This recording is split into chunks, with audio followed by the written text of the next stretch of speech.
Hey everyone, good morning. My name's Robyn Cavallaro. I'm a realtor here in the Villages, Florida. And today's episode, we are going to go back over and review buyer-broker agreements and what does that mean to the buyer and the seller here in Florida. But before we get started, I want you to visit robyncavallaro.com. That's my website. You can see it here to begin your home search here in Florida. If you're looking in the Villages, you can search by specific area. You can set parameters for price, location, size, and it'll keep all of your favorites in one place that I can monitor. I will send you listings and helpful information along the way. So be sure to go on to robyncavallaro.com and sign up to begin your search in the Villages, Florida today. All right, so to segue into that, let's talk about this buyer-broker agreement. So I have some official language, and then I'm going to show you in the contract what these things mean. So let's start off with, so the buyer-broker agreement, this all came about, first off, I think this whole buyer-broker agreement is ridiculous. It's a waste of our time. It's a waste of paper getting you to sign it, and it confuses everyone. It is whoever came up with it, if you're watching, it was ridiculous. But with that said, we have to fill these out. And I'm going to tell you what I do and how I operate with this buyer-broker agreement. So it's basically saying that I'm going to work with you and you are going to exclusively work with me to find a property here in Florida. We're going to talk about finding a house at the Villages in a moment. So just table that. It's coming. Okay. So it outlines the responsibilities of what we are both going to do. Now, it also discusses in that a time frame for that agreement or contract for which you're signing. And because now the seller has the option, which they always did, of not paying commission to the buyer's agent, we have to put a commission amount in this contract that says basically if the seller isn't offering compensation to me to help to work with you to help you find a house, that you have to pay me. Now you're going to hire me and you would be responsible for that. And we're going to get into that part of the negotiation and what that means to you again in a little bit. So stay tuned. You will feel much more comfortable about this when we're done.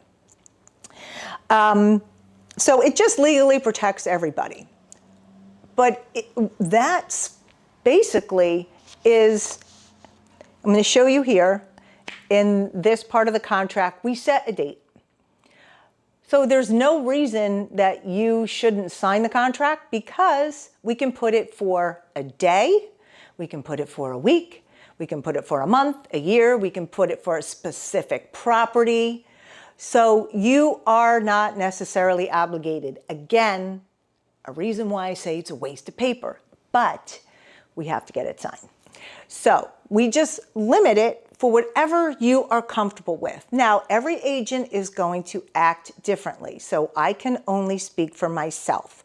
I don't care if you put it in for a day, that's fine with me. If you don't want to sign it because you're not sure you want to work with me, I would say 99.9% of the buyers, when they come in and they contact me, they know they want to work with me, so signing this document, it doesn't matter. They're already committed to working with me, and they know I'm going to do a good job for them. A couple of other items that you just need to be concerned with, again, is the Villages, they don't have this type of agreement because they're not realtors. They are licensed, but they don't have to follow the guidelines that we have to follow because they work for the developer. So you don't have to sign one with them.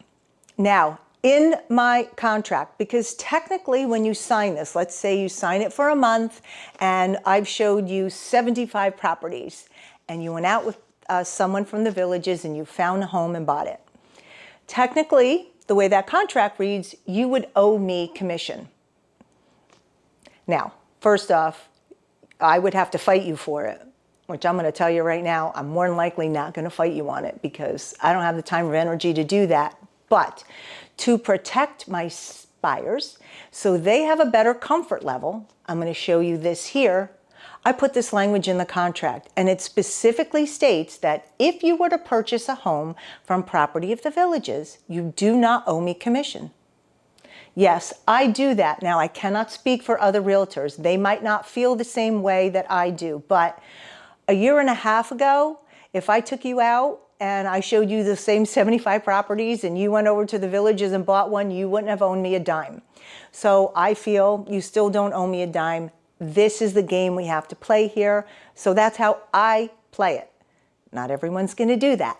So if you're concerned about that, you need to select me as your realtor.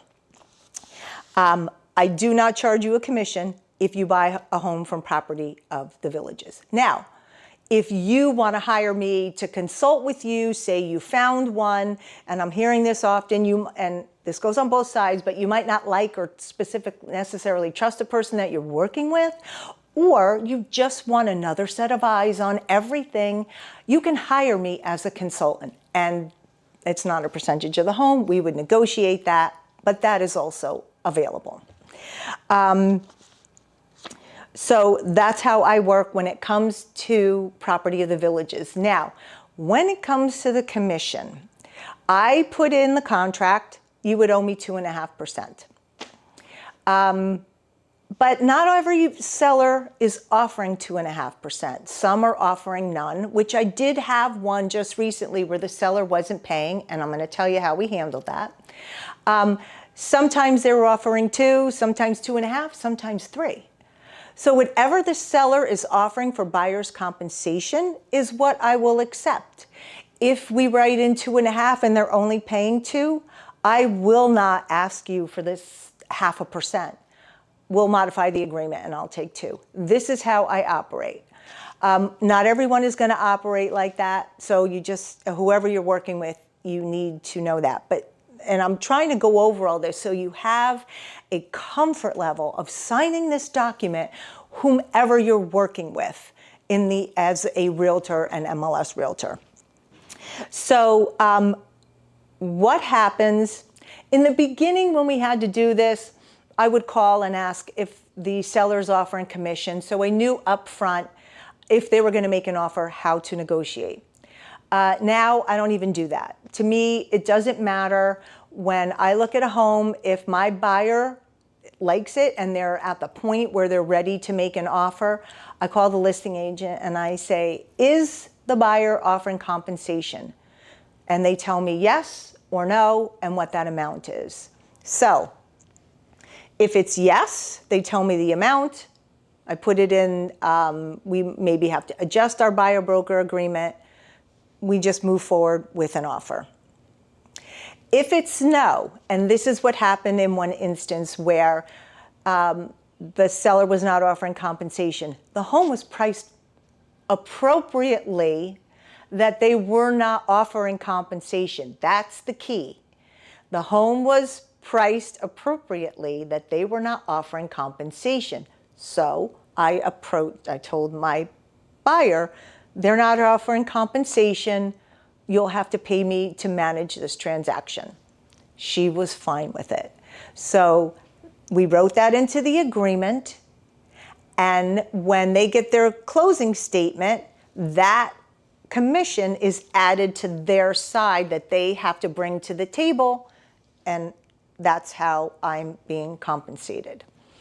Now, sellers, if you're watching this, just because you're not paying compensation doesn't mean you're going to make more money on that property because, and this is how I work, if I find out whatever the compensation is. So if two homes, and I used this example before in other videos, if there are 2 homes, they're both the same price, one's offering compensation, one is not. Let's just use $400,000. Let's say the compensation is $10,000. This is just even numbers, easy to use. So they're paying compensation, they're not. This home that they're paying a full price offer is $400,000. They're paying compensation, that would be a full price offer. This home that's not, in my mind, and I tell my buyers, full price offer is not $400, full price offer is $390. because you have to pay compensation. Why should these people make $10,000 more when it's the same exact home? Make sense? In my brain, it makes sense. If it doesn't make sense and you want to have a conversation about this, please call me. I know it's very confusing and upsetting for most people, but do not be afraid of signing this. All right, so go back to the example. Paying commission, not paying commission. Full price offer, full price offer. So now here, let's just say it's $390. Now the home needs flooring, goes down a little bit. The home needs a roof, the offer goes down a little bit. So it keeps going down. So I tell my sellers, if you do not want to offer compensation to the buyer, you will more than likely end up with the same amount of money at the end of the day, because your offers are going to come in lower.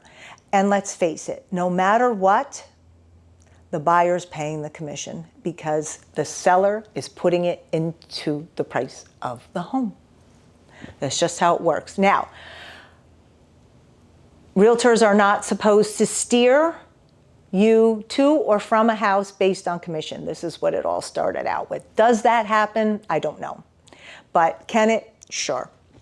But don't be afraid to sign the agreement, because you can limit it to time.